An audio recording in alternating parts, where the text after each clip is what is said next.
teams that you just feel that they're always the bridesmaid, never the bride. And I can't help but feel like one of those teams is the Arizona Cardinals.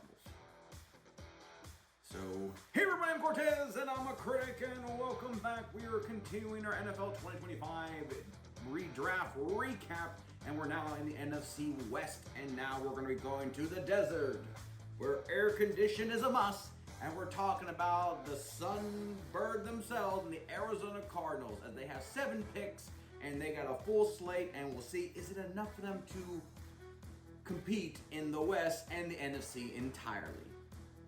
Take a look.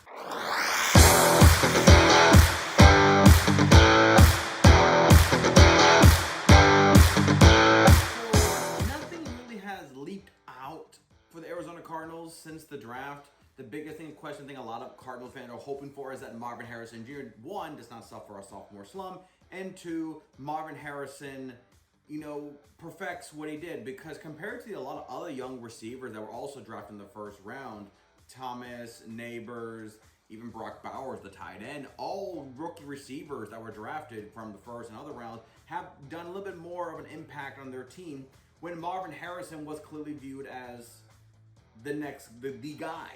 Now, I'm not going to say that it's his fault. I'm not going to say anything like that. I'm going to say that, okay, it's rookie season. Let's all calm down here, okay? Even though we all know that Trey McBride was clearly the main focal point of the offense when it comes to the receiving game. Would it get better? We all hope so. So, what did they do to get better? I think for the Cardinals' sake, to compete with the NFC West, because it feels like everyone else is getting better, that for the Cardinals to have any success with the coaching staff, with the ownership, with Kyle Murray, which they're still kind of iffy on what to do with him, they really need to kind of like make the team more solidified, so therefore they're on the focus on. But every team does have that moment where it's like, we are known as an offensive team and a defensive team. And for the Cardinals, I kind of feel like they are heavily known as an offensive team. And that's why I feel like for this draft, they tried to at least balance it out. So, with the 16th overall pick in the 2025 NFL Draft, the Arizona Cardinals select Walter Nolan, defensive tackle, Mississippi, or Ole Miss, whatever you want to call it. I'm happy either way. They got a rebel. Now, Arizona's running a 4-3 defensive scheme, so definitely interior defensive tackle is a must, especially when you're going against a division where, quite frankly, everyone has a running back, a number 1 running back in McCaffrey and Walker and Williams. I think it's Williams in the Rams, or anyone else in the Rams, to be honest. But I think it's Williams. I am drawing a blank on the Rams running back right on my head. But yeah. So getting a big guy, I thought they only would go with pass rush, but they did get Josh Sweat from the recently crowned Super Bowl champion Philadelphia Eagles. So Sweat is now a Cardinal. So I guess that kind of in a way addressed the issue of, okay, we resolved it. We kind of got what we're looking for. And yeah, his name is Kyron Williams. Okay, I was right. I had to do a quick little check to the Rams roster in a Cardinal video. I'm so sorry. That's very sacrilege for me. But I want to make sure at least most of my facts are correct. So going back to the Cardinals. Going back to Nolan, the defensive tackle. Like I said, I think when they got Sweat, they kind of felt like we got a defensive, we got a pass rusher. Similar like a lot of teams, they probably like the Chargers and the Buccaneers. They got a pass rusher for basically not scrap, but for like a discount. That's kind of been a nice way of thinking. We gave him for basically a 1-year deal. See what he can do. Sweat and Bosa and Hassan Reddick. So this is for them to see what are they going to do and see the need to resolve it. 'Cause let's be real. I mean, J.J. Watt came to the Arizona Cardinals as a pass rusher in the last part of his career. He really didn't make the impact. I don't think that made him really cool. Was that one time he had a black jersey and the red visor? That was like the only thing. He looked spectacularly, fashionably great. But the rest of the time, it just feels like J.J. didn't have much in it, and he tried his best to do with a bad team. So looking at the Cardinals in that regard, I can't help but feel like that was why they wanted it. But Walter Nolan, I mean, let's be real. The Cardinals had a very poor history when it comes to getting pass rusher or defensive linemen. And finding out another one was from also Mississippi and Ole Miss that didn't work out too well, sadly. So here, to me, Walter Nolan, he is a big disruptor in the middle, stop the run. I think that's the big factor for the Cardinals. If we can stop the middle and at least try to make offense become one-dimensional, that might be best. So seeing Walter Nolan go in, I can't help but feel like there's a lot of good defensive tackles that at time became such much of a disruptor that it contributed and helped the defensive players around them because they're able to manhandle 2 or 3 offensive linemen and then sack running backs in the backfield and sack quarterbacks. So Walter Nolan being picked up by the Cardinals, I'm sorry, I can't help but feel like this is just a logical pick for the Cardinals, and they probably had a long list of plans. They probably flipped a coin or picked the best they could at the time. So to me, Nolan being a Cardinal makes sense. So we go to the second round. Like I said, the Cardinals have 7 picks, and they have all in the right rows, so they really didn't go out of order, or maybe they didn't really do a lot of trades or move around and stuff. So with the 47th pick in the 2025 NFL Draft, the Arizona Cardinals selected Will Johnson, corner out of Michigan. Now, there's a lot of defensive backs, so funny enough, a lot of them in the Big Ten, but a lot of them that were projected that if they didn't have injuries, they would have been probably a late first-round pick. And some would say this is probably where they were going to be anyway, just because there's some more need than others. Will Johnson was one of those corners that I was really surprised he dropped out of the first 30 picks, let alone, nearly almost 50 picks in. But Will Johnson being picked up by the Cardinals, kind of a little poetic, because we all know that Peterson, the draftee they got out of LSU, which I think is probably one of the better LSU defensive backs to come out of that school in quite some time, and it just feels a little bit like poetic justice. Peterson decides to come back to Arizona to retire as a Cardinal. That's where his tweet says, where my career or my legacy or my something started. And then they get, I'm not gonna say the second coming of Peterson. Let's not degrade a man's great legacy for the Cardinals and then his career afterwards. But let's just say they're getting another highly recruited, highly thought of, a highly evaluated corner who has been on a defensive power team in Michigan and has had success in winning a national championship before. So bringing that, that type of focus, that type of understanding, not to mention a massive ball hawk. Like I said, his knee injury did cause him to slide, and I can understand that, but let's be real. Did we really think that Will Johnson was going to drop to the 3rd round? I did not. If he did, then there was something in his medical report that they intentionally kind of hid it away, but only gave it to the team that either bribed or strictly said, we need to know what his injury is, okay? And I think Will Johnson coming into it, yes, the Cardinals defense basically back is honestly, it's developed by a bunch of players from other teams. And I feel like Will Johnson, because of that knee, he may not need to come in right away. Maybe get some play in some nickel back. Maybe gets into 4 cover wide. Who knows? But I believe the Cardinals want him to be 100%. And if he's at 80, 90%, I don't think they're going to force him in. But I do believe he'll be in rotation. But I feel like Will Johnson is there to be a starter. And if he is healthy enough to go, he will go. And I think he'll probably, if he's healthy and ready to go, I think he'll be a solidified starter by week 10. At least by week 10, if he's healthy and he's finally getting acclimated into the defense. Will Johnson is too valuable not to be, but I feel like the Cardinals are not going to push him in there if he's not 100% and showing consistency. So that's why I feel like he could be a steal, even though everyone thought he was a top 30 pick anyway. So take it as you will. But Cardinals get another corner, and Will Johnson, I think they got lucky with a steal. Then we go to the 3rd round with the 78th pick in the 2025 NFL Draft. The Arizona Cardinals selected Jordan Burch, edge, Oregon. Okay, let's be nice to Oregon.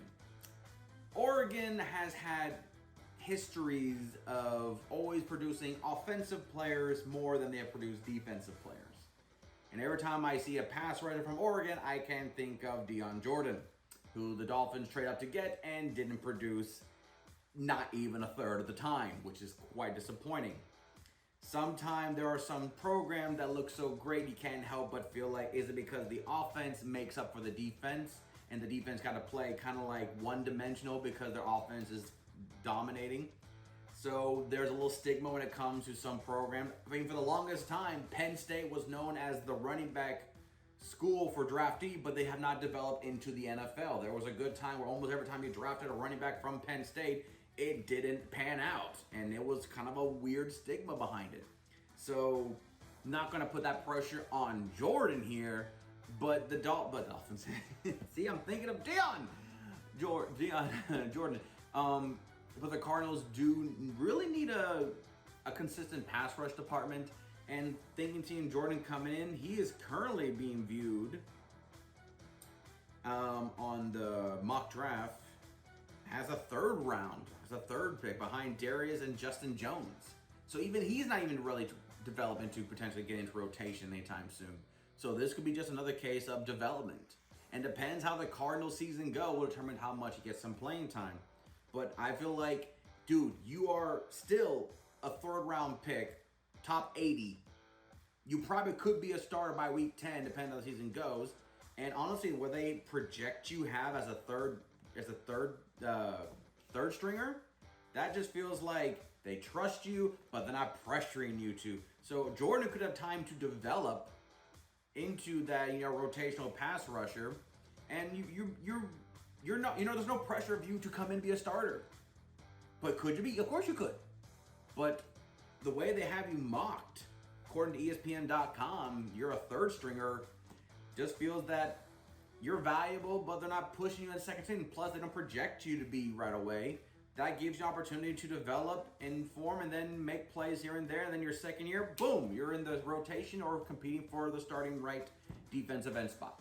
So to me, this could be just a raw talent needs to be polished. And I believe that's what is best for him. Going to the fourth round, with the 115th pick in the 2025 NFL Draft, the Arizona Cardinals selected Cody Simon, linebacker, Ohio State. During the Ohio State Buckeyes national championship run, I really believe it was the running backs, that young freshman wide receiver, and the defense. This Ohio State, yes, I know the stigma, like they got like the most expensive college football team in the country because of NIL deals and others and transfers. I get that. But that Ohio State defense was beautiful. It wasn't like the old time Ohio State defense where you sometimes had like an AJ Hawk or Bobby Carpenter or Jenkins or Leonidas. He had a cool last name. Number 33 Minnesota linebacker that got picked up by James Leonidas from the Rams. He was great in the middle. Also, Marcus Freeman was pretty good too, in case you guys don't remember that Marcus Freeman also was a linebacker at Ohio State before he became a great head coach in Notre Dame. Great guy. Cody felt like he could be a star, but somehow he's like a humble linebacker. Seeing number 0 in the middle of that field, it's like going to open water and you see a dorsal fin. It's kind of intimidating. Simmons was bring your lunch pail to work type of linebacker. And I feel like he's a steal. He is the one player I feel the most like this guy could have like a 10-year plus career, a couple of Pro Bowls and first team All-American, All-Pro type notification by the end of his career. I feel like he could be that type of blitz package. I mean, this guy is physical. I feel like this guy can take on offensive tackles that are in their 30s and manhandle them to get to a running back on a screenplay. Cody is that type of linebacker. He doesn't get the glory, or if he does it, he doesn't go like, hey, look at me. He's not that kind of guy. He does his job well, and he just so happened to make splash plays. It's even better he makes splash plays. So to me, Cody, being here by the Cardinals could be a steal. It's just the Cardinals defense have not been the most cohesive when it comes to talented players. And they have him currently as a middle linebacker behind Akeem Davis-Gaither. So rotation inside, he might get more playing time faster than probably most of his other peers. And he is a 4th round pick. This feels like a steal for the Cardinals, especially to develop him properly.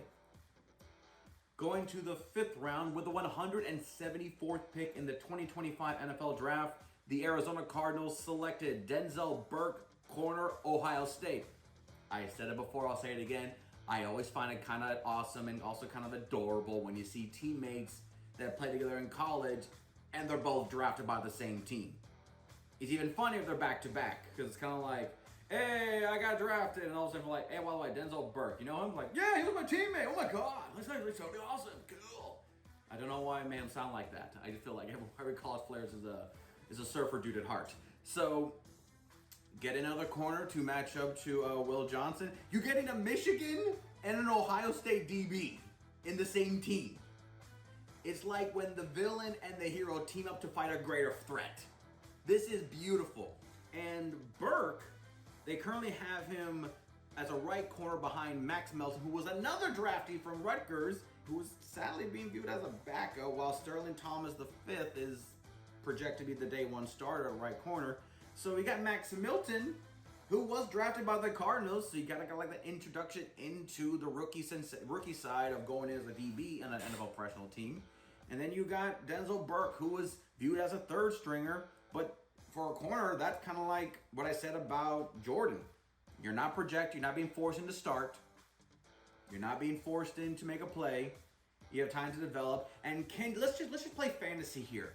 Can you imagine if the Arizona Cardinals starting cornerback is Will Johnson and Denzel Burke, Ohio State and Michigan? Like I said, it's like two rivals. It's like Vegeta and Goku becoming. No, that's putting a lot of pressure on those two by comparing them to. But it's kind of like that. These two rivals are now working together to fight a greater foe, and the greater foe is everyone else in the NFC West. So, to me, this is beautiful to see, and I believe this could be another intangible player that will get some playing time, probably a lot faster than he is projected to be in the mock depth chart. So to me, keep an eye out for Burke, especially if he becomes effective in preseason. So after basically rejuvenating the entire defensive side of the ball with veterans and free agency pickups and acquisitions, they decided to go back to, oh yeah, we got to protect our offensive side too a little bit. So in the 6th round, with the 211th pick in the 2025 NFL Draft, the Arizona Cardinals selected Hayden Connor, offensive guard, Texas. Okay, so we're going to go interior side, which I always feel like interior side is more so to open running lanes and to prevent your quarterback from being rushed up the middle. And being a 6th round pick offensive guard, Connor is currently being viewed as the backup left guard to Evan Brown on the offensive line. So this guy is already projected to be potentially number 2 on the left side, which could also mean, rotation, in pre-practice and preseason, developing. Could be thrust into it, God forbid injuries, maybe it can be developed into short yardage situation. I know that you can go offensive tackle for exterior offensive line support, but you never know. And well, Connor has been with Texas, which I believe Texas was more successful because of their line, their offense and defensive line last year. So seeing the development of that. Also, I feel this is going to help Kyle Murray if the running back system gets more involved. We all know James Conner is a beast, but maybe they want to be more of a downhill run, especially when it comes to the end of fourth quarters. And having a guy who is known as like to have a run downhill type running offense in Texas fits perfectly to what the Cardinals probably want to do. And he's already projected to be as a backup already. Talk about a 6th round pick, a 200 plus level pick being viewed already as a backup. Not bad for a rookie. Then we go to the 7th and the final pick for the Cardinals with the 225th selection in the 2025 NFL Draft. The Arizona Cardinals select Kitten Crawford, safety, Nevada. Okay, so we're going to end it up with defensive back. And we go with a safety. And the safety back committee, because they run a nickelback style of offense, I can't help but feel like that maybe Crawford could potentially be viewed as that nickelback, potentially. Because right now they have Crawford viewed as a strong safety behind Taylor DeMorson and Jalen Tomlin, who was also another regionally selected Cardinal in the past. So they haven't projected there. But I have seen sometimes some nickelback is usually a combination of a corner and a safety, and sometimes they use it as an extra intangible. But according to this, they're having him viewed as a late cover in the safety department versus them being a nickelback. Could it potentially be a nickelback? I don't know. But I've seen a lot of NFL teams, they get players that are drafted as safeties and they put them in the nickelback formation, and sometimes they thrive, or sometimes they just say, it was an experiment, it didn't work out too well, oh well, we move on. We tried anyway. So to me, Yes, he's a 7th round pick. Yes, he's 225th. But to me, this could just be just another development. He'll probably get his opportunities to play in preseason and, of course, in special teams, make himself on the roster, and then work his way up from there. The point for players like him is that his intangibles and athleticism is going to get him a roster spot a lot faster than his knowledge of the defensive schemes. Even though he could be a brainiac and know the defense scheme very, very quickly, it's still the case of your athleticism is going to get you a ticket faster than your knowledge of the defensive schemes. So, welcome to the Cardinals, and you go from Nevada to Arizona, so not going too far, not going too far. And that is the Arizona Cardinals draft. That's all 7 of the picks. Where do I have the grade for the Cardinals? Since they focus 100% on the defense side, basically, and some of the players they got, I just feel like they're a little bit shinier than they expected. Shiny! I'm gonna give the Cardinals a better. The NFC, I mean, the Cardinals, let's be real, the Cardinals improved dramatically because Kyler Murray was actually playing. We all remember 2 years ago when Kyler Murray was basically out for like 90% of the season, and it was Dobbs and Tula and anyone else that could throw the ball on the Cardinals, and the offense just fell apart. And the Cardinals, offensively, was the focal point, was the big reason for any success the Cardinals had last year, and the defense was kind of like, nah. So the Cardinals overcompensated in a positive way, in my opinion, by getting players that are viewed as less because of injuries, so they kind of got that like suspicious, I don't want to touch them. And they got some players here that I feel like could develop into something shiny, which is my clever segue into my favorite player for the Cardinals is Cody Simon, the linebacker from Ohio State. I am telling you, this guy is going to be a diamond in the rough for the Cardinals. In preseason, I'm getting a Quan Alexander vibe, the LSU linebacker that the Buccaneers got in the past, where in preseason he just showed out. Now, granted, injuries really deplagued his career, sadly, but I'm getting that type of vibe. I'm getting that vibes of linebackers that are mid-round picks, 75, 90 in the 3rd round, but they're so quick to intangibles that they make massive splashes, and they're almost at the point where it's like we gotta put him in the regular season, because if we don't, we're just wasting his potential right now. So I feel like, I know he's viewed as a backup, but if he starts a game here or there, do not be surprised. I won't be. And honestly, like I said, I think Cardinals got a good middle linebacker here in Cody. Yeah, I call him Kobe. Not Kobe. So, with all that concludes the Arizona Cardinals. Who's the next person on our list? Well, let's be real, guys. There are 2 teams in this division that have 11 players. And for those of you that watch my Patriot video, you know that's a lot of players. That's a lot of time you want to give every player a chance to get a chance to shine.